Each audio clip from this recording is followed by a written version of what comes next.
The lights are off and away they go. Extremely loose. He's managed to hold on and they get. He missed the pit completely. He's crazy West stuff. side Freitas is on the grass on the infield 4. He slides through. He tags Richard Eck.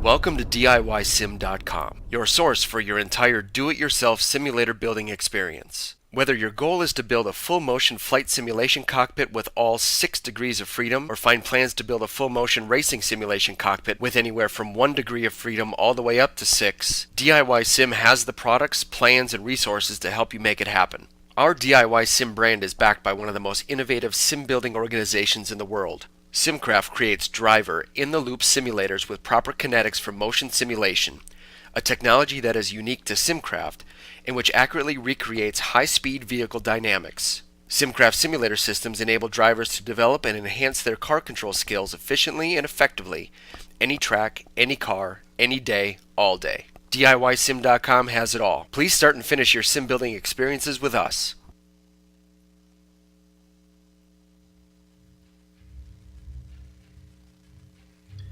Having raced only in Florida so far, the drivers of the Virtual Sim Racing Association finally crossed the border into the land of peaches. The red clay of Road Atlanta will get all over your shoes, much like it will get all over the grills of the cars today. Off-tracks around here are about as normal as the southern accents, so minimizing mistakes will be critical to coming out on top. We'll see who can keep their nose clean as we get ready to watch round 4 of the DIYSim.com American Road Tour. Hi, I'm Joe Peak. With me in the booth tonight are Ayrton Ellis and Bill Zahn. Our cameras have been provided by Dougie Beard and are directed by Kevin Brown. Most well known for the Petit Le Mans event in which these cars will drive here in real life this year, Road Atlanta has plenty to teach whoever tackles it. But to teach us about the track, let's hand it to Ayrton. Thanks, Joe. Well, Road Atlanta is definitely a change from our night races and Rovals that we've had so far. It's about a 2.5-mile track, or 4 kilometers, and has 12 turns. We're going to be running a 45-minute race here, and this track has a lot of elevation changes and quite a few blind corners as well, so definitely going to be a challenge for these guys. And you'll get a feeling for that as we get ready to hop on board for our lap guide and see what it's like inside the DP around here. All right, Kevin Brown is behind the wheel of the GSRC DP, so let's do a lap around Road Atlanta. As we cross the start-finish line and head toward turn 1, it's going to be a fast, uphill right-hander. Passes are possible, but it'll take some bravery and cooperation. Be wary of going wide into the grass, though. From there, you approach the blind crests of turns 2 and 3. You absolutely cannot see the apex of 3 until you hit it, so expect drivers to mess up this corner all day long. From there, we head down into the S's. Getting your line right through here is going to be critical because it finishes with turn 5. It's so thread the needle through here. Too much speed and you're off into the sand or the barrier. Lose too much speed and you're a sitting duck into 6. This is another corner that offers a chance to sneak a pass in, but it's deceptively fast with its generous banking. Immediately after it, you'll be braking for 7. Above all else with this corner, make sure you nail your exit because it dumps you onto the backstretch. This is the longest portion of the circuit where you have the power down, and being slow out of the previous corner means all kinds of time will be lost. On the alternate side, the draft and large braking zone at the end of this means it's a great place to set up a pass. That's because coming up is the chicane. With these 2 corners, you can defend or complete a pass from the outside if you're aggressive because it switches back. Battles will likely be decided here for much of the day. From there, we head over the last crest, drift left, and chuck it through the final fast right-hander across the start-finish line to finish a lap around Road Atlanta.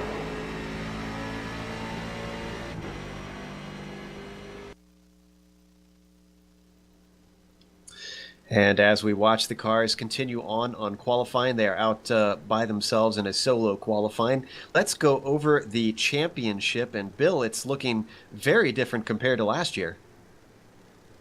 Yeah, it's a Brazilian fiesta. Do they have fiestas in Brazil? What do they have in Brazil? I don't know. A Mardi Gras. No, that's not right. All right, let's...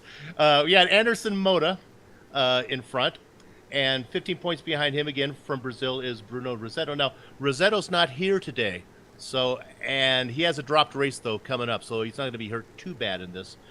Third place is Alex Bilao, 22 points back with 162. Now, breaking up the Brazilian Fiesta is Kyle Potts. And then rounding out again from Brazil is Wendell Para in 5th place, 30 points back. One of the faster drivers is Daniel Santos. He's not here today, and he's already missed a race, so that's going to be pretty tough for him in the standings. So it's going to be interesting to see if Kyle Potts can make his way up, and if Moda can get on a roll. Back to you, Joe. Yeah, it'll definitely throw things for a loop. Even though they do have their drop week, it puts drivers behind the 8 ball, so to speak. We also have ways that you can interact with us during the race and at any time. So tell us a little bit about our social media and how fans can get a hold of us, Ayrton.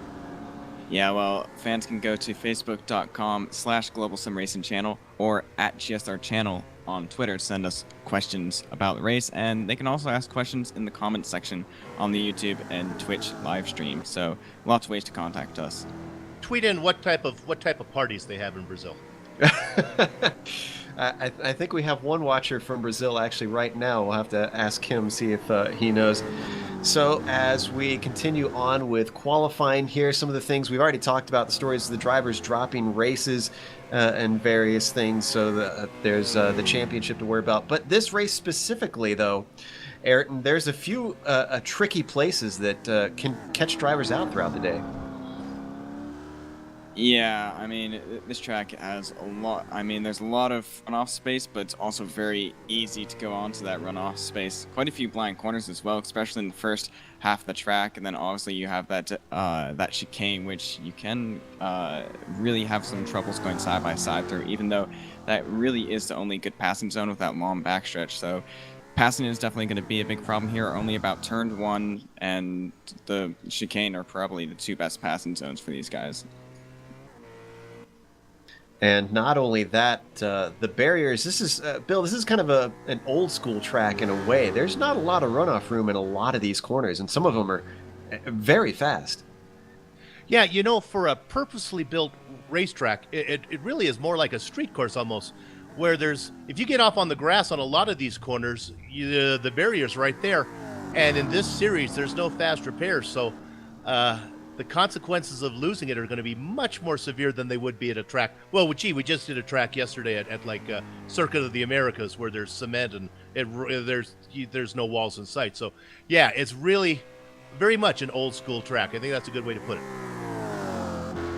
So with qualifying getting closer to the end, I'm seeing if there's any guys that are still in the middle of their laps. I see Matthew Thill still has a lap or 2 to go. They get 4 laps out there that count, and if they go off track, it discounts the lap. They have to keep their car at least halfway on inside the white lines there.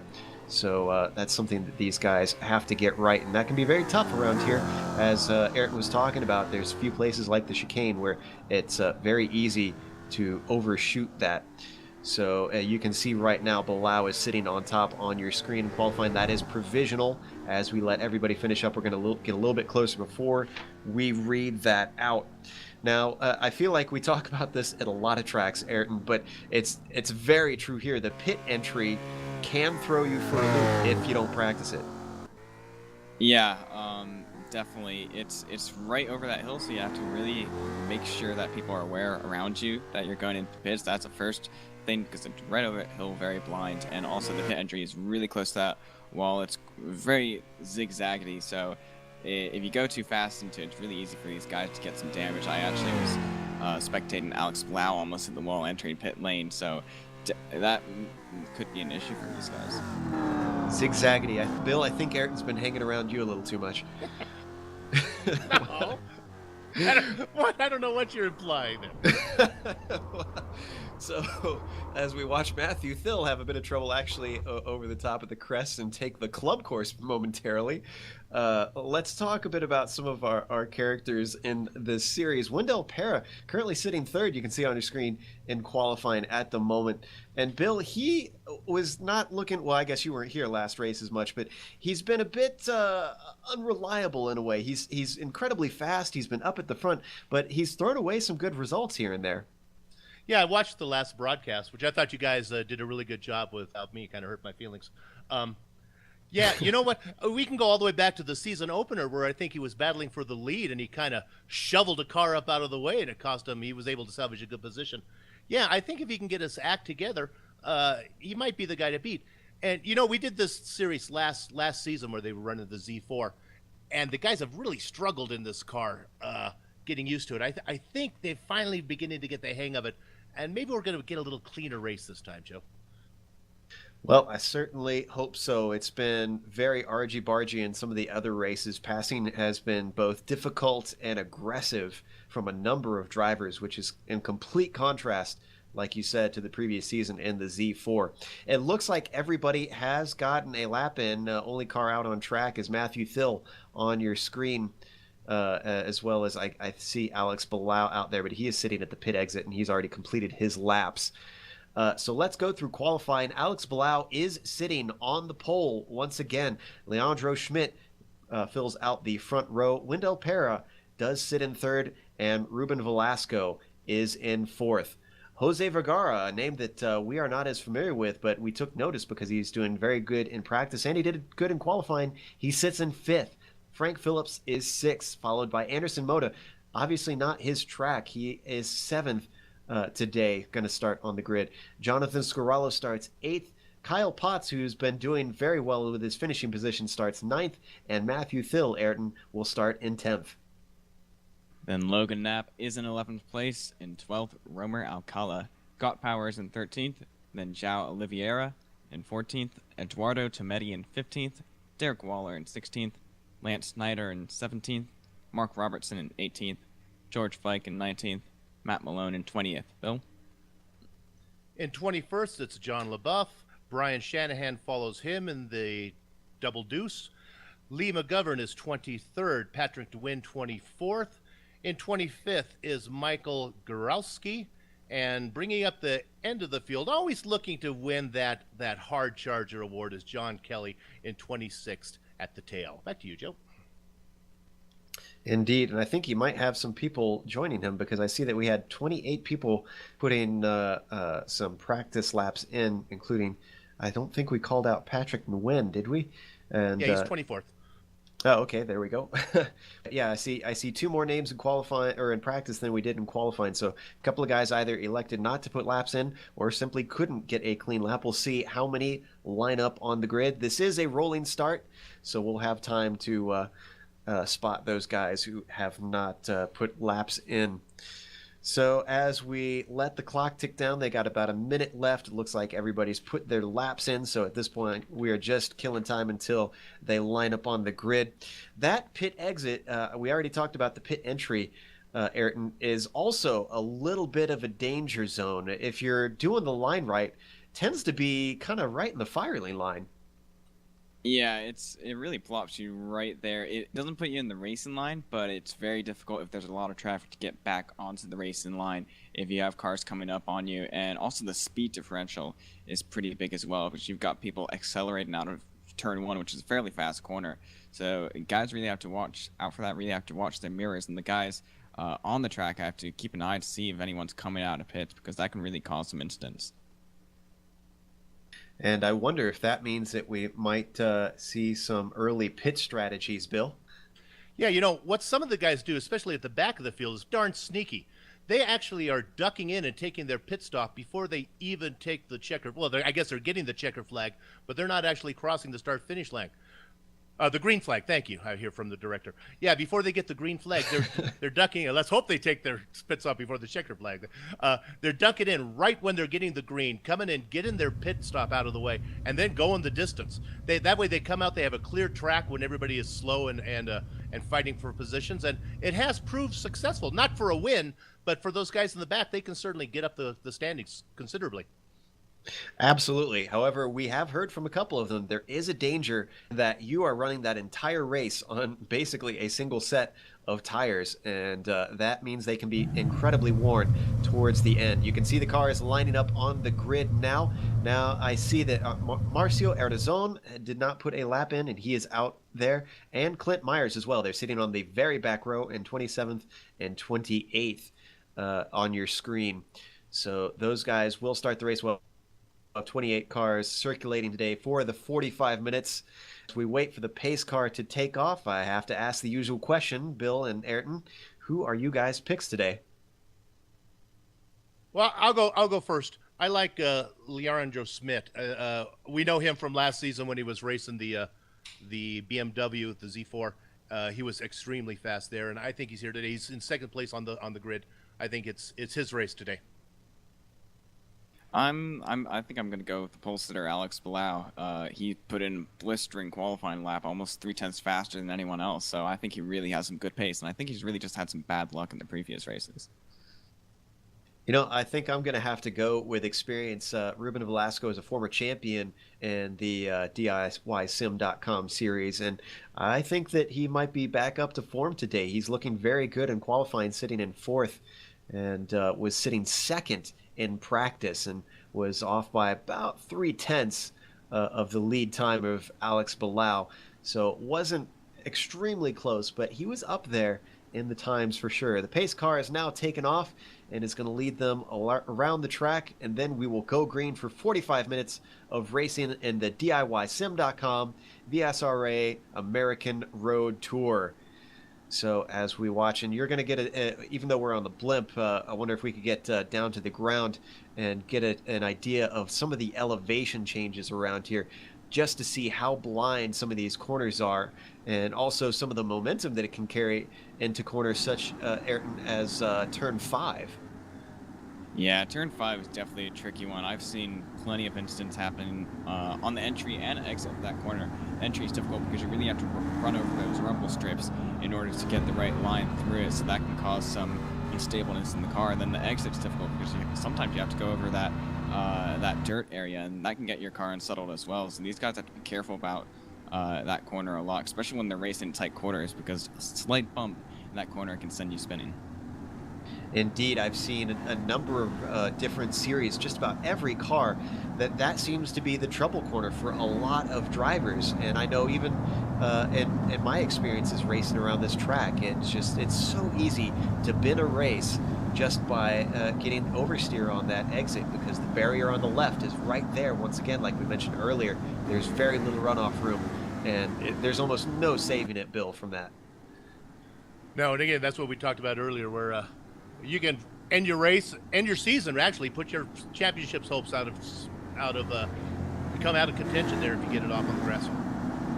Well, I think this season they might have a little bit more chance to come back. We don't have quite the dominance that we did last time with Wyatt Gooden winning 7 out of the 8 races. We definitely have more variety of winners. In fact, a new winner last time in Bruno Rossetto, even though he's not here today. Now we head through the chicane once again at the bottom of the hill, one of the fastest portions, and coming downhill, so those guys can easily outbrake themselves into that slow set of corners. Up over the crest, pace car is going to peel off away, and then Alex Palau is going to lead them to the green flag. He gets a very big jump as he takes off. Leandro Schmidt has no answer. In fact, he had to handle a threat from Wendell Parra, who had to back off, and now he's got Ruben Velasco coming around the outside as they file into turn 1. Can they make it through? This is a bit of a fast corner, but the real question is going to be as they come to turns 2 and 3, which they do now. Oh, and we've got an accident up front. Wendell Parra. Oh my gosh. A number of cars, a huge number of cars piling into one another. Wendell Parra, Lance Snyder. Logan Knapp was involved in that. I believe Kyle Potts got involved in that. Leandro Schmidt was involved. Scott Power.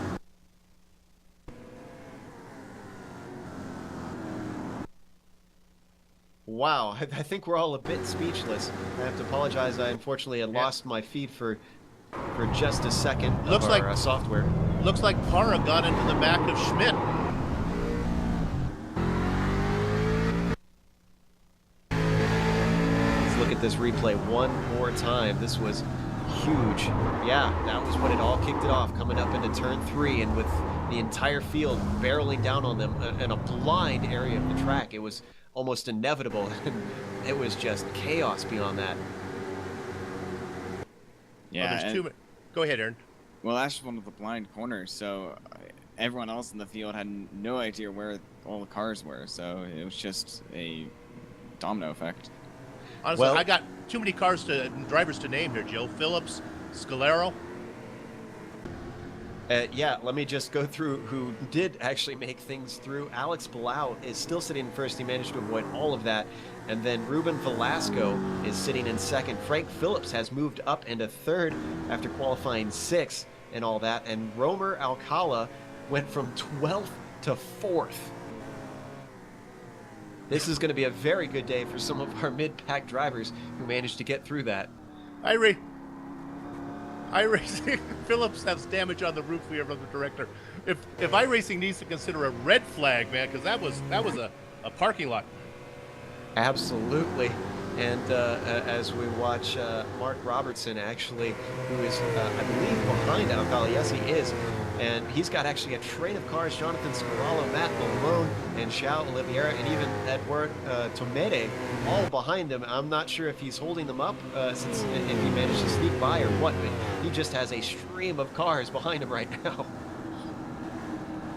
Well, I bet the happiest man here is probably Bilal, because half his championship contenders got involved in that, so he has a free race to go. Even if Ruben Velasco does compete with him in this race, he's going to gain a lot of points in the championship. Whoa, big off from Robertson, and that is going to allow Scarallo to sneak up the inside into turn one, and it looks like he's got another car trying to sneak up, and I think there was contact. That was Matt Malone who tried to slip by, and he managed to do it successfully, as now they navigate their way through turns 2 and 3. So, as we know, apologies if we seem a bit scatterbrained. We're all trying to collect and figure out who exactly is where in all of this and who was affected by that. Just shocking results. And I even said before the race, I can't remember if you were there, Bill, but I said I'd be shocked if they made it through turns 2 and 3 in the first lap without some sort of contact. I didn't expect it to be that bad. Yeah, that was... You know, I can't remember seeing a crash that other on a road course that involved that many cars. They don't have that many drivers in the pits. I want to see who's gone in for repairs. Yeah, it's interesting that more drivers didn't elect to go in this early and try and take that early strategy, get some of the damage repaired while people are still fighting each other. You know, make the best use of their time as people are still probably putting slow laps in. But it's probably a little bit hard to be thinking about that at this moment for some of those guys who have a lot on their mind and might be trying to cool down Ayrton inside the cockpit.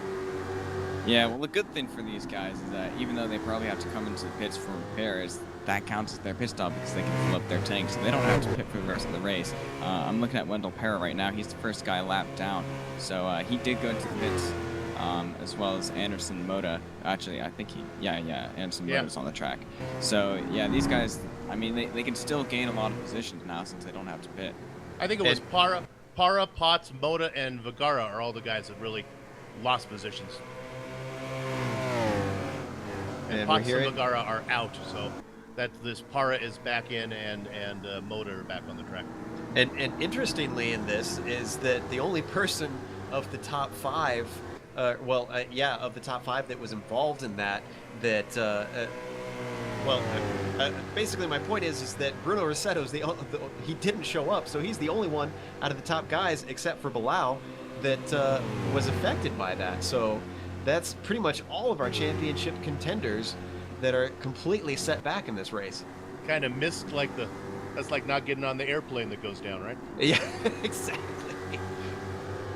Well, in the meantime, let's look at some of the action on track. Right now we're watching Lance Snyder, who is sitting in 10th position, and Clint Myers just got by him for that 10th position, coming down and completing yet another lap. Lap 5, actually. We've got 39 minutes left to go, so still very early in the race. And things have settled down now back here, Ayrton. It's once they got that out of the way, they've gotten to a nice little rhythm. We're hearing there was contact between Nguyen and McGovern, and that is for 13th and 14th position, it looks like, as they head down through the S's up to turn 5. McGovern all over the back of Nguyen. Nguyen very unsteady heading through turn 5 there, but he manages to hold on. In fact, he seems to have caused McGovern to check up slightly because now Schmidt is on the back of him, trying to see if he can get around the outside of turn 6. That's a gutsy move. Instead, they now have to clog up. Oh, and he gets into the back of him. Contact, turns him around. Oh! Oh, he gets contact with, I think that John LaBaff goes into the wall.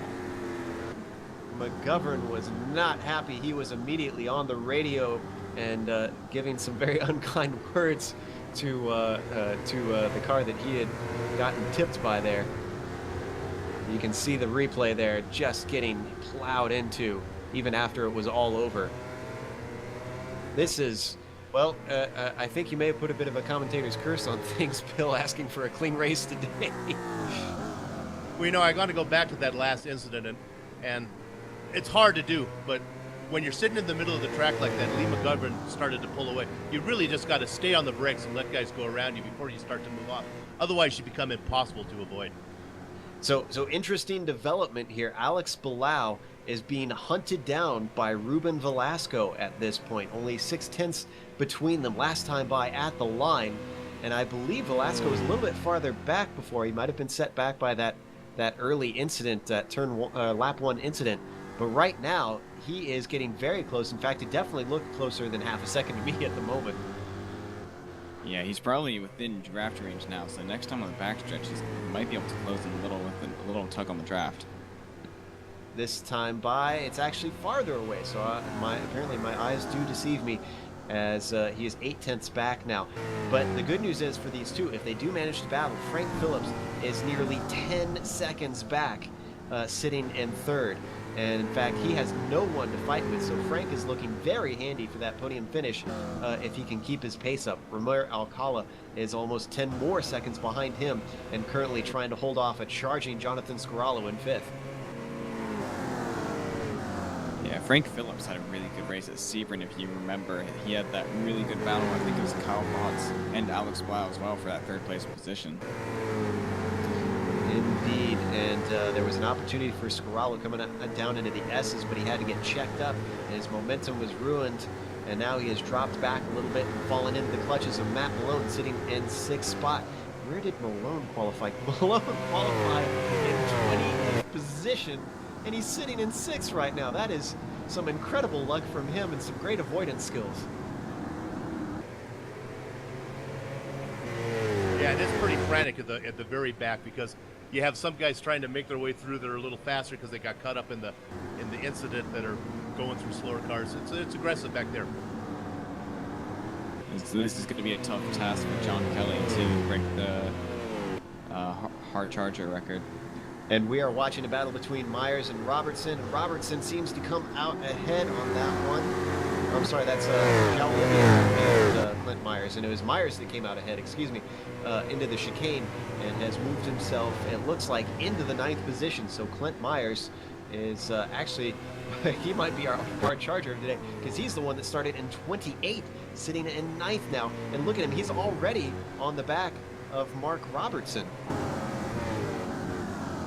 Oh, and Robertson completely gave the apex a miss there. Go ahead, Bill. And Derek Waller, we'll have to keep an eye on him. He just got around Scott Power, who's been making his way up. Derek Waller's climbing up. He's right now in 13th. I think he's going to be able to knock these guys off here little by little. Yeah, he's got a little ways to go up there to get to Lance Snyder in 11th, so he's got some progress to make. Well, he just made his way through Phil, Nguyen, Shanahan, Knapp, and Power in about a lap. Those guys are running 14th to 19th. If he can get up to Leandro Schmidt, he might have a bit of an advantage, because Schmidt, remember, started in 2nd. He's currently sitting in 12th after he got involved in that incident. And if Schmidt can kind of charge his way through, act as a bit of a pick for Waller, maybe he can just kind of follow him through on some of his moves. Schmidt got touched in the back. I don't know how healthy he is right now. Meanwhile, we're watching battle between Scarallo. Ooh, close around that final corner. That's very tough to go side by side, but they managed it. Scarallo comes out ahead of Matt Malone. That allows him to get into the 5th position. Now trying to work on Romer Alcala just ahead of him. In all of this, amazingly, Romer has been kind of the smooth and steady guy. He's had guys behind him for quite a while, and yet no one's been able to get by. Right now, it seems like Scarallo's going to try his hand at it, see if he can maybe do something to crack his way up in the top 4. while you're watching that, the leader has just got around George Fike, laughing George Fike. But you know, Velasco's been able to hang right with Belau. He's only a second back. So he's dropping time ever so slightly, but he's still holding on. All it'll take is maybe some lap traffic, a bit of a mistake from Belau, and he can be in this thing. Meanwhile, as we continue to watch Scarallo head down the backstretch in the draft of Romer Alcala, we'll get an idea of how well these cars punch a hole in the air and take advantage of it from behind. Looks like Scarallo's starting to close in. I don't think he's going to be close enough. It's going to be a very late dive if he attempts it. He takes just a little bit of a peek, but he knows that he can't make it from there, Ayrton. Yeah, these guys, even though we did have that crash, actually it looks like Scarallo's going to get a better run out of the chicane. Looks like he's going to go well on by Alcala and also Matt Malone as well. They're side by side across the start-finish line. Yeah, I have to say Alcala gave him plenty of room and then some, not wanting to try and bang doors through there. This is another one that's tough to go side by side. And once more, Romer Alcala gets rebuffed as Malone takes the spot, moves himself up into the top 5. Yeah, just to set the table for the viewers, interrupt me if there's a pass. You got Belau and Velasco that are 1 and 2. Then you can, if you have a hot dog, you can put your mustard on the hot dog because of 13 seconds before Frank Phillips gets there in third. Then take another 12 seconds to put the ketchup on because the next guys don't come by for another 12 seconds. They're 24. Fourth place is 24 seconds back. But then it gets exciting. Yeah, that fourth place was the one we were watching with Jonathan Scarallo. Right now, however, we have Clint Myers on the screen. He is sitting in 8th position with Mark Robertson. Yes, it is Mark Robertson behind him at the moment. He apparently recently got passed by Eduardo Tomede, but he's going to try and reclaim that position. He's got a really good draft as they head down toward the chicane. Eduardo's going to take the outside line. If he can hold on, he can switch back to the inside, but he's already passed, so it's going to be a slam dunk for Clint Myers into the chicane. So 20 positions gained in 10 laps for Clint Myers. Impressive stuff. And it sounds like we have Kyle Potts in the interview room. Let's see if we can bring him in. Let's warn the parents to send the kids out of the room first before we enter. Indeed. Let's we'll interrupt if action starts heating up on screen. But let's bring Potts in, and Bill, I'll let you talk to him. Potty, you there? Yeah, I'm here. All right, go ahead. What happened? Well, yeah, I said it before the race, over live comm, just, hey, let's try and take it easy the first lap, let everybody file in place, and then let's do some action. And I knew it was going to be like this. I knew it was going to be it was going to be like this. But good thing we got a dropped race.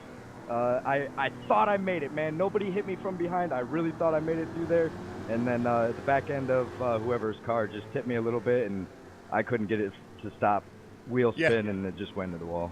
I was going to ask you, it was like they just kept coming in. They just kept coming. It looked like you were clear, but the guys weren't slowing down.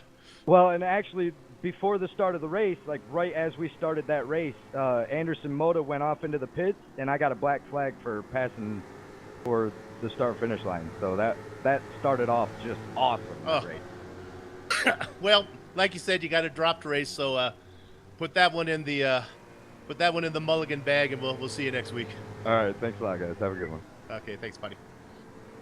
Sounds like we have some action going on in the pits. Ayrton, what can you see? Romer Alcala has gone into the pits, so he's one of our first runners, at least who's actually run a few laps before the start-finish line that's gone into the pits from 6th place, I think. I believe that's correct. So he's selected since he's been losing positions here and there. And as we can see, Leandro Schmidt on the screen, a number of guys have damage on their car, which is unsurprising, both because of that first incident and just because of the difficult nature in passing on this track. And Alex Belau is heading into the pits as well, it looks like. Ruben Velasco continues on, though. I think he might have been coming up on traffic. Maybe that's why he's coming in so early. I don't really quite understand this. Yeah, they are actually. They're coming up on John LaBaff, Patrick Nguyen, and Michael Goralski, and all those guys are fighting hard for position right now.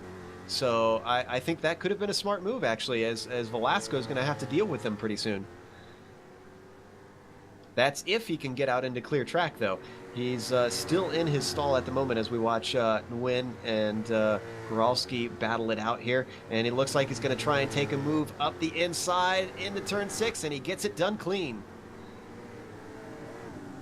Meanwhile, Bilal is now out of his pit stall, and he's got a fairly clear track. He has Matt Malone ahead of him, but that's a little ways up the course, so as long as he has decent pace, he might still catch up to Malone soon here. It all depends on when Velasco decides to pit. They do have about a half hour's worth of fuel on these things, so Malone could go, or excuse me, Velasco could go quite a bit longer. And in fact, he's starting to deal with the lap traffic, and he runs into him. He tips Michael Goralski just on the back. It was ever so slight. I'm not sure if he got damaged. He's decided now is the time to avoid all this mess and head into the pits. I don't think Bilal took tires. And that could play into effect, and we were just watching the replay of that tip with the back marker. Just maybe caught it a little bit on screen. It was a bit difficult to see with that angle. But we are back live now, and Alex Bilal is heading around that final corner. Where is Velasco? He's still in his stall. I think this is going to be easily taken by Bilal here. Right, Velasco's now coming out. He's going to lose a good chunk of time. Yeah, this is definitely going to be well more than the second that he was behind him. So, Bilal, after the pit stops, emerges in the lead. Velasco is going to be able to come out in second. However, he's got Clint Myers right behind him. Now, Clint Myers, has he pitted? I'm trying to see on our timing and scoring. He has not. So, Clint Myers could make a bit of a headache for Ruben Velasco if he wanted to. Yeah, and just to show how far ahead Bilal and Velasco were to everyone else, they pitted and they came out right in between 4th and 5th place for everyone else. So they were really far ahead. And I don't think Velasco took wheels either, so I don't know why he was so much slower than Bilal on the first time. Might have been pit entry.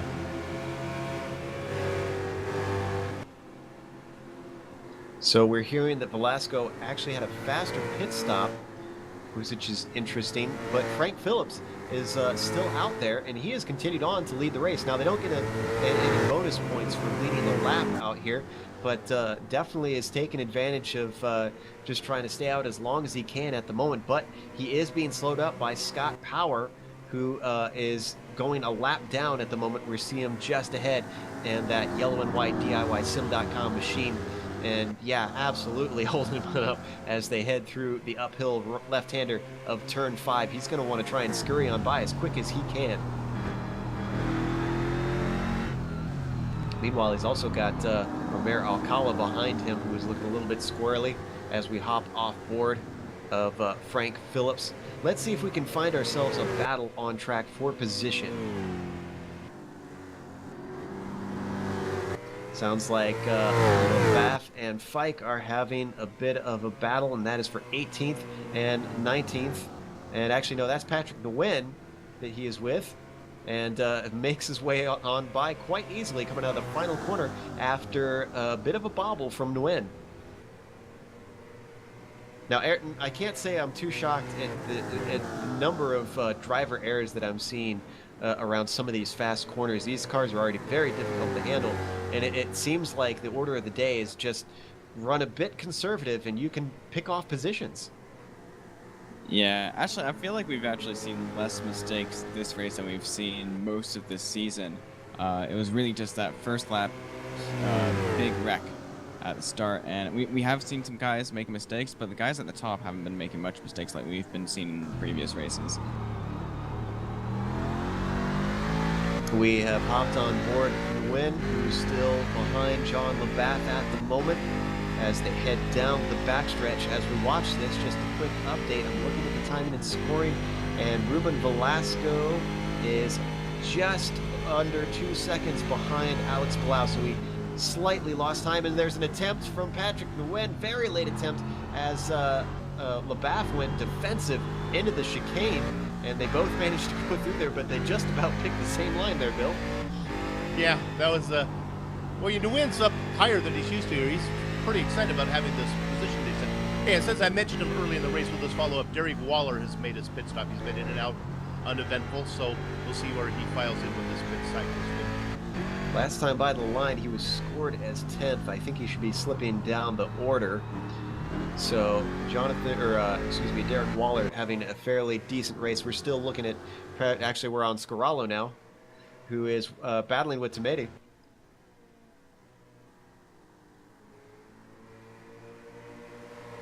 Well, Frank Phillips has come in now from the lead, so that's put, I think, Malone up in front, or is Bilal gotten around Malone? That's what's going on. No, Bilal's no, right behind him. Right, Malone and Bilal are battling for first, but really Malone has a stop to make. He has yet to make a stop. He started in 20th to boot. I think he's relishing this moment. He wasn't scored in the lead, though, so he hasn't technically led a lap because Frank Phillips was still came across the line in the pits in the lead. Stay out there, Matty, and hope for a thunderstorm. Exactly. And I don't think they're going to get that. Oh, they've got another car off the track there, or turned around. That's Matthew Thill, who is getting his car going again. Let's see what happened to him coming out of turn 7 there. Looks like just a bit of driver error all by himself. Gets it looped around, unfortunately, but did not hit anything. And does a nice little half spin. Oh, right as poor Matt Malone was coming around, though. Hey, good. Velasco's making a move for the lead. Velasco Velasco is inside. Oh, they did. They both took each other out. Velasco and Bilal took each other out going into the chicane. They're both getting their back together, and Velasco's going to get going first. And Tometi almost ran into Velasco as he was in the middle of the track, and even Bilal was having to back up onto the track to try and get himself around. I don't think, I'm trying to think, it was Phillips who was the nearest car. Yeah, he is still behind both of them. So even though they hit each other, they're still in first and second position. They could do that. They could do that one more time probably and still have the lead. Yeah, Schmidt's in first, but I don't think he's pitted yet. We'll check with the director. No, he did pit it. Because he was involved. Schmidt has not, in fact, stopped, is what we're hearing. So he is not effectively in the lead. It should be Velasco since he got his car going. Very controversial circumstances for that pass, though. I'm not sure if we could catch the replay on that or if it's too late. Well, you know what? What happened was, who was a Bilal that had that, lost a little momentum as he was going around Thill that was parked in the straightaway, and then Velasco just jumped on the opportunity and made the move. Unless I got that backwards, who was in front? It was Bilal was in front, right? Bilal in front, yeah. Yeah, so Bilal lost the momentum and Velasco tried to come in and get him, made the dive bomb in. They both collected each other, did a little twin spin there, and they'll be back together again soon, I think. I think we're trying to dig up that replay. Here we go, right here on board with Velasco. See what he sees. Oh, that was a very late dive. I don't like to pass judgment, but I think that was pretty much a dive bomb on the part of Velasco. Yeah, it's a lot of Latin blood going on here today. It's a very very aggressive racing. I was just gonna say they're kind of notorious. Brazilians are on iRacing for being a little bit fiery out on the track, and Ruben Velasco obviously living up to that. Schmidt has stopped in for his pit, so even though Ruben Velasco has not scored in the lead, he will pick it up next time by the line, and he's got a fair gap. It looks 6 seconds back to Alex Bilal at this point. We're hearing that Ruben Velasco is in fact not Brazilian. So we'll see if we can dig up that information a little bit later. See, that you shouldn't stereotype. That's a lesson for all the children watching. He was an ambitious human being in that case, Ruben Velasco. Meanwhile, we watched Lance Snyder, who's sitting in 11th position, trying to chase down Eduardo Tometi for that top 10. And that pink car has moved himself up, I believe. Yeah, he started in 17th, so he's another one that took advantage of those early problems in the race and is going to have a nice little finish, potentially a top 10 if he can catch up to Eduardo here, the number 13 black and white machine just ahead of him, and see what he can do. Let's hop over to Leandro Schmidt, however, who has come back out, and if I'm seeing right, has he come back? No, he has not come back out in third. No, yeah, as Ayrton said, he is currently scored in 6th place. So we've got many of the pit stops over with. In fact, they should be just about done with 18 minutes left. They can get to just about the 15-minute mark, I believe. And right now, we've got Ruben Velasco leading, Alex Palau in second after controversial circumstances, Frank Phillips, who has taken advantage of other people's misfortune to capitalize on third place here, John Kelly a little ways back, sitting in fourth, and then in fifth we've got Clint Myers, but he has got a charging Leandro Schmidt trying to make up for that early accident, seeing if he can get himself into that top 5. It's going to have a number of laps to try and hold off that very fiery Brazilian, and I know for a fact that Schmidt is a Brazilian. I think this might be one of John Kelly's best runs so far, because he did his usual strategy of pitting on the first lap, and with that huge crash at the beginning, that probably helped him hugely, and he's not coming out in fourth out of all this.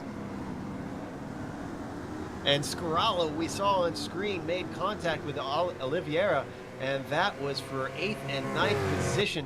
And it looks like he did not come out the best on that. In fact, he's going to lose a position as Tomede is trying to charge on by.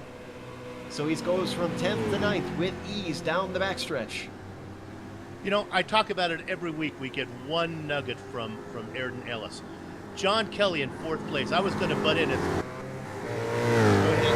And we thought we had a pass attempt as Eduardo Tomede had a very bad exit and Scarallo had no answer. Go ahead, Bill. I was going to butt in. Okay. There you go, Joe. Take it. Waller actually managed to get around Snyder on screen to move himself into 11th position. So what went from a potential top 10 has now turned into 12th for Snyder. Okay, Kevin Brown, put your cameras on John Kelly. Let's give him some screen time. It's legitimately in 4th place. I was going to interrupt Joe and correct him when he called him in 4th, saying, no, Joe, he started last. He's got a pit. But Ayrton called it. He took that pit stop on when the green flag flew. While all that chaos was going on, he was in there nice and calm, getting his fuel. When everything cleared away, he just drove off and he's sitting in 4th. From 2nd to the last row. So I guess depending on the track, this could be a strategy that actually does maybe not get you a win, but a top 5 potentially in some places. So he's still looking good to hold on to it. In fact, he's got about 2 seconds back to Clint Myers right now. So he's got a little bit of a buffer, and we've only got 16 minutes left on the clock. So if he can keep this pace up, he's good. Tomede, however, is currently battling it out with Oliveira once again. And look at this. We had another car coming through. Contact with, that was Scarallo. And Scarallo came out the worst, lost his momentum. In fact, he's got Derek Waller charging down the hill towards him as we look at the replay. And we're heading back live, actually, as Waller charges up on him, coming up to turn 1. Is not quite close enough. Just a bit off the apex for Jonathan Scarallo. Now heading up to turns 2 and 3. Waller has no answer as Scarallo once again well off that apex, losing momentum. And now they're heading into the S's. And once again, Derek Waller cannot do anything as he has to back off through these lefts and rights. I bet Scarallo is just getting more and more frustrated. He started in 9th, managed to work up to about battle for 4th place, and now he's really falling back, having a lot of incidents with some drivers. Certainly not been the day that he has wanted, that's for sure. Now, remember I was talking about Schmidt trying to close in on Clint Myers, and he hasn't really been able to make a whole lot of progress on that. Closes up under braking, though, as we're still on Derek Waller, actually. And we're hearing that Scott Power is actually out of this race. Let's see if we can hop up to Leandro Schmidt, because I'm completely wrong, because now he has, in fact, closed up quite a bit on the back of his competitor, Clint Myers, looking to try and get himself into a top 5, salvage something out of this championship. Yeah, I'm keeping my eye on Kelly just ahead of them. I'm pulling for John to hang on to top 5. That would be great for him. It's Kelly, Meyer, and then Schmidt is coming. Now, you have to wonder about Alex Palau. Remember, in race 2 at Sebring, he had that lap 1 mistake. Oh, as we almost see contact there between Clint Myers and Schmidt. Schmidt gets the better exit out of turn 5 and just breezes on by under acceleration. Clean move. Go ahead, Aaron. I'm just saying the interesting thing about this battle is that this is a battle between a guy who started on the front row and a guy who started on the last row. And yet Clint Myers wasn't doing too bad there for quite a while. He didn't give up that easily. It was just a bit of a driver error. In fact, he's coming back at him in the draft as Schmidt goes defensive. down into the chicane, but it's not defensive enough as he sneaks on by into the inside. He's past him into the braking zone. We could get an over-under, and yes, oh, just about as he squeezes him almost off the track. Schmidt has to go very wide and lift just a little bit, but he's right behind him. If he can get a good run, he could maybe stick his nose in. No, and they're going to go back to how they were. Very cheeky move from Clint Myers there. That is called slamming the door. Absolutely brave stuff, especially on Schmidt, who is known for being an excellent driver and could have been a little bit more aggressive there. But oh, John Kelly got turned around. Oh, Johnny. And that was from a backmarker. That was Nguyen. And unfortunately, though, as we watch it, this was Kelly getting a little bit out of sorts in turn 3. Oh, he overshot it. And John Kelly is complaining about that over the radio, saying he's been dumped twice now. Yeah, he was off the pace. I mean, you know, I'm going to give Patrick Nguyen a break on that one. Yeah, we watched it from Nguyen there. I actually just caught the tail of it as I was looking at another screen. And we're on board Nguyen here for a little bit. And I'm actually watching Don LaBath, who's getting absolutely screamed by Leandro Schmidt, who's still on the tail of Clint Myers. And that battle, we could just see ahead of us, actually, with John LaBath ahead of Patrick Nguyen, who we're still on board with. And that is Schmidt, once again, trying to get into the top 5 after Ayrton pointed out, starting on the front row with 12 minutes left to go. He's got a few more chances left to try and make it happen. Kelly now dropped to 6th after that, so Schmidt, I think, is in the top 5. I think it's Schmidt, Myers, up to Phillips, Bilbao, and Velasco. Bilbao is closing a little bit on Velasco. He's knocked about a half a second off the lead. One of the things that I was talking about earlier, getting back to one of my points, Lau made a mistake at Sebring that cost him a potential win after starting on pole. And that was a driver error. We're pretty sure. We're still not totally clear on if he got bumped or not on that one. But once again, potential win for Alex Bilbao taken away, this time with for sure contact from Velasco. It's not over yet, though. Bilbao is about just under 4 seconds, about 3.5 seconds behind Ruben Velasco. But he's going to have to really hustle to try and make that gap close. Yeah, he's been closing in every lap. He's running really hard at the moment. John Waller got loose and then got turned around by, here's a name we've said a lot and having a lot of excitement, is Jonathan Scalalo. Yeah, and actually, we are watching Clint Myers still trying to hold off, and it might be his best opportunity heading into turn 1. Schmidt is on the inside. Does he have it this time? It's going to be ever so close. Could be an over-under as Clint tries to come back, coming up to turn 3. That's not really the place that you want to pass, and he slots back into line this time. Boys and girls, Bilbao has knocked another half second off. He's now back by 3.5. So Bilbao steadily closing in on that lead. Oh, and a mistake from Leandro Schmidt coming out of turn 5. Could lose the position here as Clint Myers gets a run. He has to back out of it. He's got Schmidt going defensive coming into turn 6. Is he going to have an answer for him? He could get the over-under here. No, nothing doing. He's looking to maybe get a good exit coming out of turn 7. That's probably his best chance. He's got the draft, Ayrton. I think we could see him take that 4th position back once again. They're swiggling back and forth. Schmidt really trying to break that draft. I think Clint Myers is going to be able to get it. He's going to go to the outside. Schmidt's really trying to defend that inside position going into the chicane. It's going to be ever so close. Inside here, but outside on the next one, yeah.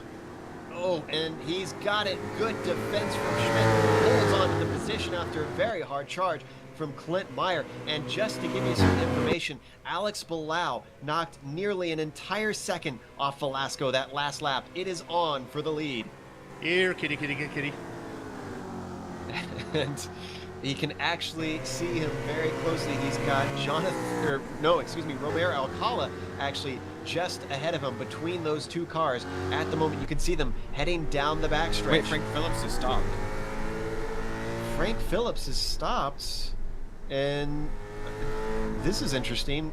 Just outside of turn 3, inside of turn 4. He just stopped. And he just about missed that corner. Still That's there. very curious. Oh, he's out of fuel. He's out of fuel. And he's gone. Oh, heartbreak for Frank Phillips. Could have had an easy podium there with no one to challenge him. It seems like nobody wants to finish up front today, guys. Bilal got another half second. He's now 1.7 back. We have hopped on board with Bilal as they head through turn 4. He still has Omer Alcala between them. Alcala has not yet moved over. The question is, he's not holding him up at this point.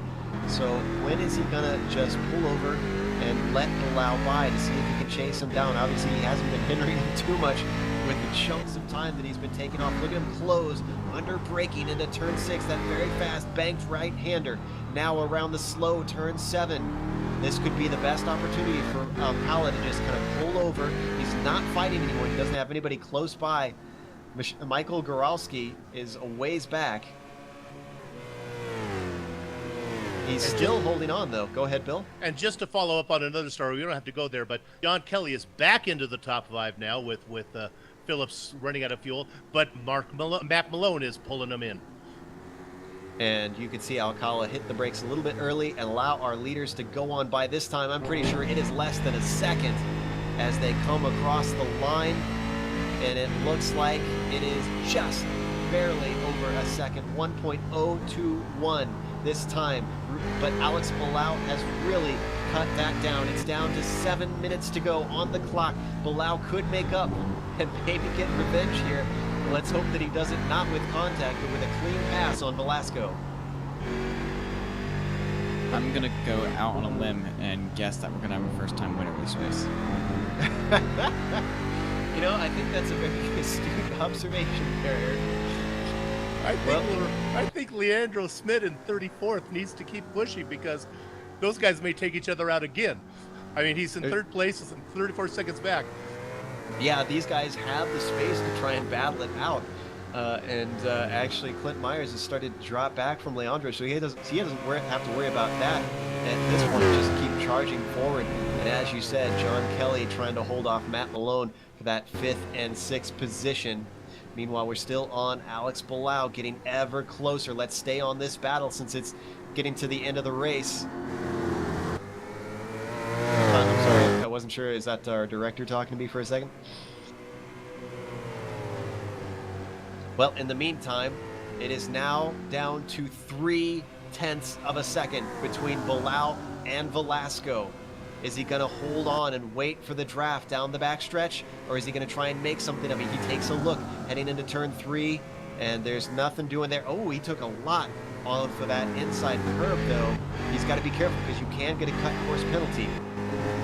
And Ayrton, here's what I love about this track, because the best passing spot is right before the chicane. So even if you get to the Mistake from Ruben Velasco sends him into the wall. He's able to recover. That was coming up out of treacherous turn 5, overcorrects and noses it into the concrete barrier. You can see in the replay. Wow, Bilal didn't even have to do a thing, and he inherits it back again. I think I'm right before. This is the lead that nobody wants. Oh, Joe, I think Bilal did plenty. I think closing 4 seconds over the last 10 minutes was enough to get Velasco in the wall. Oh. Interesting news that we didn't see a little bit earlier. Patrick Nguyen was removed from the server. I think he got booted by the admins. Oh, well, I hope it wasn't for that. I hope it wasn't for the John Kelly incident, because I'd come to its defense on that one. I have to reserve judgment because I did hear drivers talking about him having contact with them at other points in the race, so it could have been more than just those circumstances. He supposedly had contact with Tometi, and they think it was intentional, I guess. Oh. Well, despite that spin and wall contact, Velasco is only about 6 seconds back from Bilal, so he didn't lose too much time at all there. He's still going to have a solid second place here. Yeah, that's where I was saying that Schmidt really needs to push it, even though he's 34 seconds back. Well, he's still actually 35 seconds back, so he doesn't seem to have gained any time despite the spin. Velasco can spin it 4 or 5 more times, I think. Let's jump a little ways back, see if we can find a bite. Back to John Kelly sitting in 5th, trying to hold on to a good result. He was looking at a 4th place, but a bit of contact unfortunately sent him back. Matt Malone, however, started in 20th. He wants to get into the top 5, wants a really good finish for today. He's currently sitting in 6th, and there's just about less than a second between these two as they now head for the backstretch. And I think the draft is going to start to pull Malone in unless we get a good run from Kelly. Let's see how it unfolds. Yeah, as an announcer, I have to say neutral, so it's Matt Malone in 6th and John Kelly in 5th. There, but I'm not impartial. Well, right now it looks like Malone is reeling him in ever so slightly, but did not get a good enough run. I thought he was going to be close enough to maybe make something happen, head into the chicane, and they are just about going to stimulate Kelly, trying to get himself those good exits. Going to tick off yet another lap. They're going to complete lap 31, now starting lap 32 with about 2.5 minutes on the clock. These guys are both actually catching up to Clint Myers as well, so it could be a 3-horse race for that 4th place position. Yeah, they are. They are indeed, Ayrton. Yeah. Yeah, you can just see him on the screen there now as they head into the S's. So this is going to be very interesting here in these final few laps. At about a minute 17, minute 18 for these laps, these guys are going to have, I believe, 2 laps to go. About a lap and a half, I should say. Bilal has a comfortable 7-second lead on Velasco now, so that's done.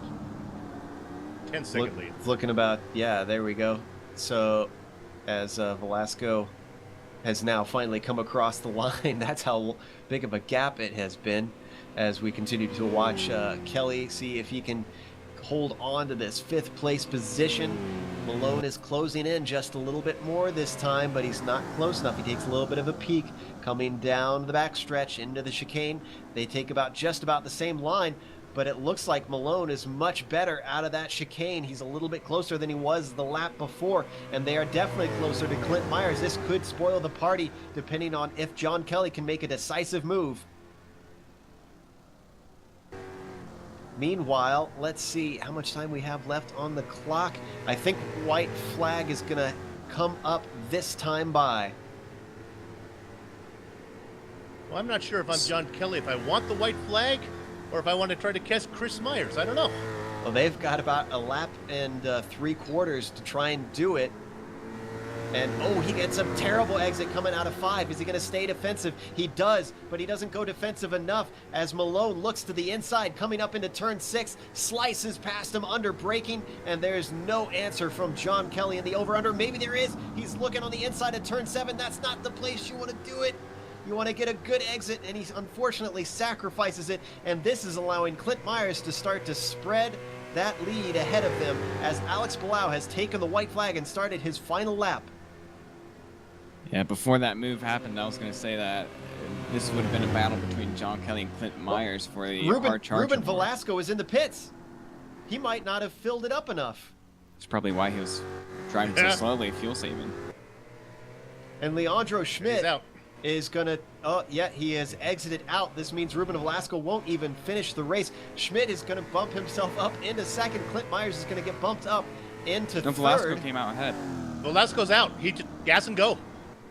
Ah, so he did try and go. Excuse me, sorry for the mistake there. Where did he come out, though? He came out right in front of Schmidt. 2nd place in front of Schmidt now, so we'll watch for the leader crossing, but Schmidt's going to try to run him down. In fact, speaking of the leader, we need to get to him right now because he is heading out of the chicane.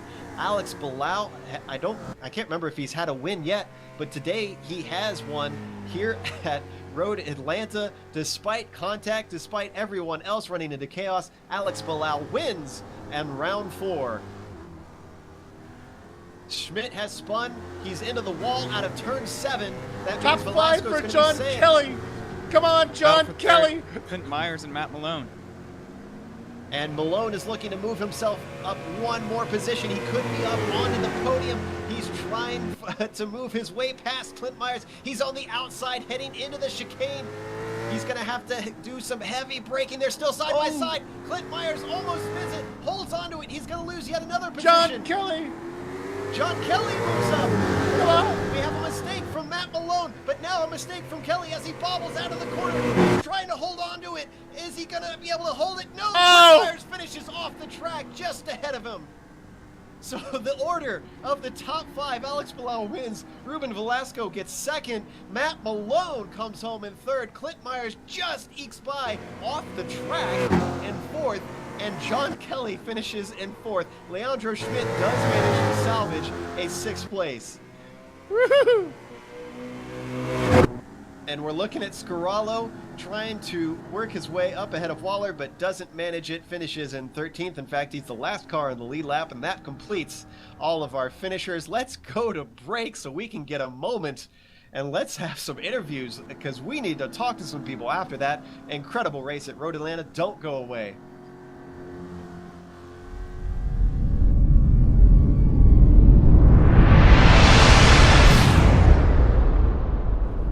Welcome to DIYSim.com, your source for your entire do-it-yourself simulator building experience. Whether your goal is to build a full-motion flight simulation cockpit with all 6 degrees of freedom, or find plans to build a full-motion racing simulation cockpit with anywhere from 1 degree of freedom all the way up to 6, DIY Sim has the products, plans, and resources to help you make it happen. Our DIY Sim brand is backed by one of the most innovative sim-building organizations in the world. Simcraft creates driver, in-the-loop simulators with proper kinetics for motion simulation, a technology that is unique to Simcraft and which accurately recreates high-speed vehicle dynamics. Simcraft simulator systems enable drivers to develop and enhance their car control skills efficiently and effectively, any track, any car, any day, all day. DIYSim.com has it all. Please start and finish your sim building experiences with us.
Welcome back to Road Atlanta. After round 4 in the DIYSim.com American Road Tour, we've watched one of the biggest wrecks we've ever seen. We're watching it right now, and it unfolded when Wendell Para made contact, and you can just see the absolute mess of cars trying to weave their way through. And Bill, we absolutely lost count of who and how many cars were involved in this thing. Yeah, it's got to be 8, 9, 10, maybe. I don't know. It certainly made the race interesting. Yeah, it threw up unusual results, and let's go through those real quick. Alex Bilbao did come home the winner. We didn't think they'd be able to do it, but he did. Ruben Velasco, also surprisingly, after 2 spins and an extra pit stop, came home in second anyways. Matt Malone charged his way through, minimized the mistakes, and managed third after starting from 20th. Clint Myers, though, gets the hard charger award. He qualified dead last without a qualifying time in 28th and finished in 4th. John Kelly almost would have beat him to it, but he finished in 5th. Then Leandro Schmidt, after a late race spin, unfortunately gave up a podium and finished in 6th. Logan Knapp finished in 7th with Eduardo Tomede in 8th. João Oliveira in 9th. And Lance Snyder, Ayrton, finished in 10th.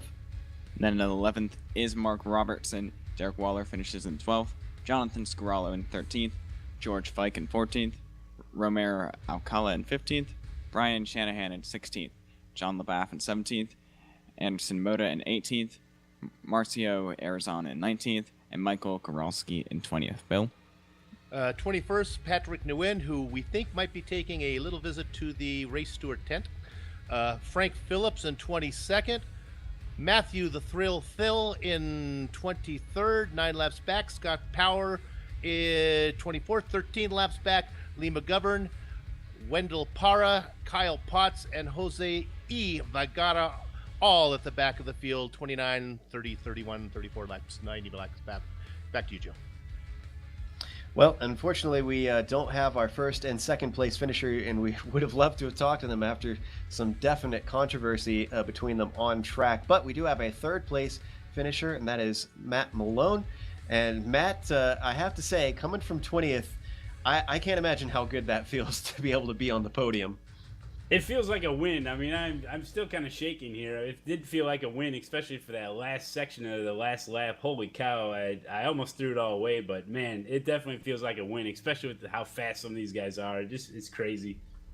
So at what point did you realize that you could be in the top contenders in this race? Because obviously early on when the wreck unfolded, it gifted you a number of positions, but as the race progressed and you were holding on to some higher spots, when did it start to sink in that you could be fighting for some serious points?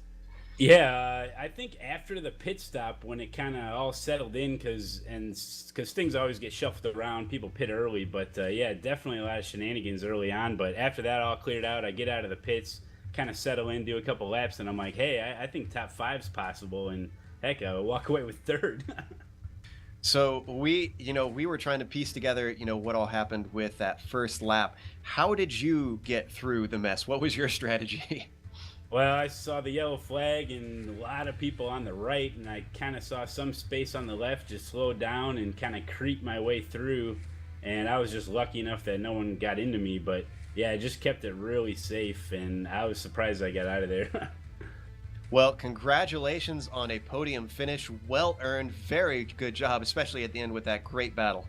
Yeah, thanks a lot, man. It wouldn't be possible without Remco in chat cheering me on. So yeah, thanks to Remco. Good stuff. All right, up next we have Clint Myers, who finished in 4th, and I believe Bill is going to talk to him. Okay, Clint Meyer, let's start with lap 1, corner 3, I think. How'd you get through there? Well, my whole strategy the whole time, I was top 10 in practice, and I just had a big feeling. I told my teammates John and Logan that there was going to be a big wreck on lap 1, so that's what made me decide not to qualify.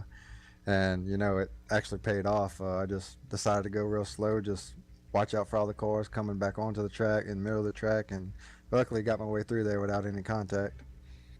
Genius. Now, let's jump way to the end of the race.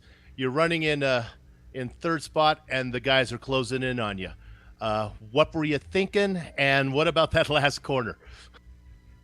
Oh man, probably with about 5 to go, I could tell my relatives that John and Matt were catch me, and I was just hoping that they would battle a little bit, give me some space. But my front tires were going away pretty bad. I changed them on the pit stop, but had a couple battles with Leandro and kind of ran them down. And I knew they'd get to me. And when me and Matt were side by side there right before the chicane, I just gave it all I had, and then I locked him up. And at that point on, I was just hoping not to take Matt out. And I was able to keep it on the track and got around John there at the end. It was pretty wild, but it was a fun race. I'll take a top 5 any day, starting dead last. Now, were you actually on the track when you went across the checker? I don't know. Were you? No, I was sideways in the grass. I thought so. Let's be honest. Hey, well, that's very exciting, man. We hope to see you next week, and congratulations. You missed the podium by a spot, but, man, you put on a great show. Oh, I appreciate it, guys. It was fun. All right. Thanks a lot, Joe. Well, up next we have, excuse me, let's see, I'm trying to look at who we had typed out. John Kelly is up next. He finished in a top 5, and Ayrton's going to talk to him. Woo. Thanks, Joe. John, you there? Hi, guys. How you doing? Well, that was a pretty exciting battle to end, but I want to go to the start of the race, and obviously that was a huge wreck, and I noticed that you actually went into pit lane at the start where the green flag happened. Do you think you were predicting that wreck? Yeah, I thought that the tires go off so quickly here that you turn into the corner and you go straight, and that I didn't want to be in front of the guy that did that, so I figured I'd go get my fuel and just rush up from the back. Well, it definitely served you really well, because at the end of the pit cycle, you came out in about 4th place. You got run down by a few guys, but that was definitely a really good battle at the end there. Do you want to talk about the competition there because you're catching up to Clint Myers, but then you had Matt Malone right on your tail that whole time? Well, I had third really easy, and I got hit in turn 3, and then I lost 5 miles an hour on the straight. I could hardly keep up in the draft, so I was a sitting duck for Matt there at the end. And then when he and Clint kind of got together, if I'd have tried to settle for 4th, I'd have easily gotten it, but I tried to get underneath Matt between the bridge and his car and touch the grass, got a little bit loose, and Clint was able to get back around me on the grass under start finish. Yeah, a little unfortunate there with that spin about halfway through the race. And you just missed out on that hard charger where Clint Myers beat you by about 3 positions there. So a little unfortunate. I know you're always going for that one. No, I just think it's I don't really look at it that way. I just think it's my best chance, depending upon who it looks like I'm going to be around after practice. If it looks like a good group, I might qualify at normal pace, and if not, I'll just pit on the first lap and nurse the tires around and see where we end up. Well, top 5 is definitely a very good position from 26th place, so congratulations on a top 5 position. Thanks for talking to us. Thanks, guys. Thanks for broadcasting. Back to you, Joe. Joe, let me. But of all the races for Hiro Kanea not to be in, come on, Hiro. Well, let's talk to Logan Knapp real quick before we close up. Logan, I was watching the replay of that accident once again, and your 7th place is actually a pretty impressive feat because you were the last car to pull away from that accident. Yeah, that got pretty nuts at the beginning. Originally, I thought I was going to be able to make it through their crash there. I had an opening to make it through, and somebody hit my left rear corner, and then after all the chaos stopped, just let the field go by to not add to it any more than already happened. Then Leandro tried to drive through me, so that kind of hurt the front end aero. But yeah, I guess that's just becoming a thing with me of starting from the back and driving through the field. So. Yeah, we saw plenty of battles from everybody there that was disadvantaged by that accident, trying to work their way back up through there. Did you have? Unfortunately, we had so many to catch. We didn't get to see your fight through. Who were some of the guys that you were having some good times trying to gain positions from? I actually spent a lot of the race about 3 or 4 seconds behind Derek and following him for a while until I think it was in turn 5 where he went off and I went past him and Lance. And then from there, just kind of hoping that everything would, hoping for me that more people would crash out to try and get more positions. But just seeing from my point of view the whole battle between Clint, John Kelly, and Matt, exciting from my view. Yeah, it was entertaining from here in the booth as well. Well, going from 11th to 7th is still a pretty good finish in my book, and I hope you're satisfied with the result. But again, congratulations, and are we going to see it at Barber? No, actually, I will be in Indianapolis again for work, so hopefully this is my last thing for the racing season. Past that, I should be out the rest of them. Awesome stuff. Thanks for talking to us. Yep, thank you guys. Well, we definitely had plenty to talk about today here in the DIYSim.com American Road Tour. Hopefully, and I hope we're not cursing it once again, Bill, we'll have a cleaner race next round. But let's thank a few people before we go. Thank you to our sponsor of this series, DIYSim.com. Go check out their sim rigs. Awesome stuff that they have. They do a lot to make all the prizes and things possible in this series. Thanks to the organizers, VSRA. They are the official sanctioning body of this league. Also, thanks to the software and hardware that we use to make this broadcast possible. iRacing.com, XSplit, Twitch TV, Audio Technica, and AverMedia. Thanks to the team today, Kevin, Bill, and Ayrton. If you'd like to find out more about GSRC, you can find it at www.globalsimracingchannel.com, along with archived races and race highlights. We're also on Twitter at GSR Channel and Facebook at /Global Sim Racing Channel. Thanks goes out to Doug Beard, who creates all the camera sets for the Global Sim Racing Channel, and a special thank you to Eric Ekholm, whose music is not only found here on GSRC, but in TV commercials, movie trailers, iTunes, and Spotify. If you like our music, tell Eric where you heard it on Twitter at Eric Ekholm. Next race coming up is Barber. That's Sunday, September 14th at 9 p.m. Eastern. Definitely another track that has a lot of twists and turns and a lot of elevation change.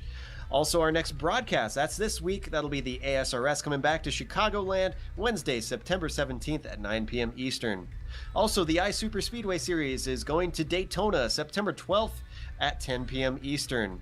And of course, the Blondie Series comes back at Silverstone Saturday, September 13th at 6 p.m. UTC. Then the Northwest Majors will return at Road Atlanta here at this track Sunday, October 5th at 5:45 p.m. Pacific. And of course, the Continental Endurance Sports Car Series will be back at Road America also in October at Saturday the 4th at 10:30 p.m. UTC. But until next time, race clean, race hard, and I'll see you on the track.